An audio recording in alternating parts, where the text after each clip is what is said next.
বিসমিল্লাহির রহমানির রহিম। প্রিয় ভিউয়ার্স, আমি মোহাম্মদ সাইফুল ইসলাম। আমার SR সৌদি খেজুর বাগান নার্সারির পক্ষ থেকে আপনাদের সকলকে জানাই শুভেচ্ছা ও স্বাগতম। আজকে যে টিপসটি আপনাদের মাঝে উপহার দিতে যাচ্ছি তা হলো আমার SR সৌদি খেজুর বাগানে বাংলাদেশে আজোয়া খেজুর কীভাবে ধরেছে তা দেখলে আপনারা আনন্দ হবে ইনশাল্লাহ। তাই ভিডিওটি না টেনে সম্পূর্ণ ভিডিও দেখতে থাকেন। আর আমার চ্যানেলটি সাবস্ক্রাইব না করলে চ্যানেলটি সাবস্ক্রাইব করবেন ইনশাল্লাহ, যাতে সৌদি খেজুরের বিভিন্ন ভিডিও আপনারা পেয়ে যাবেন ইনশাল্লাহ। দেখেন, এখন যে গাছটি নিকটে যাচ্ছি, এই গাছটি এবারে তৃতীয়বার ফলন। এই গাছে এবারে 4.5 বছরে খেজুর আছে। দেখেন, এটি একটি আজওয়া জাতের খেজুর। দেখেন, গাছের চারিদিকে বাঁধা আছে।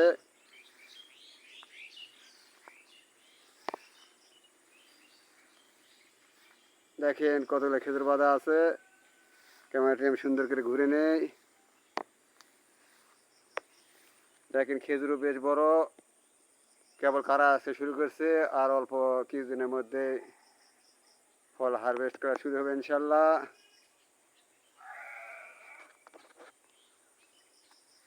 আর 1 থেকে 1.5 মাস পরে ফল হারভেস্ট করা শুরু হবে। যেনারা খেজুর এবং চারা গাছ ক্রয় করতে ইচ্ছুক তিনারা আমার মোবাইল নাম্বার যোগাযোগ করবেন। আমার মোবাইল নাম্বার 01766052018।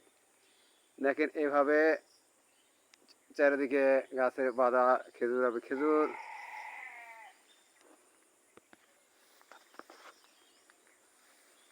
এটা যাতে আজওয়া খেজুর।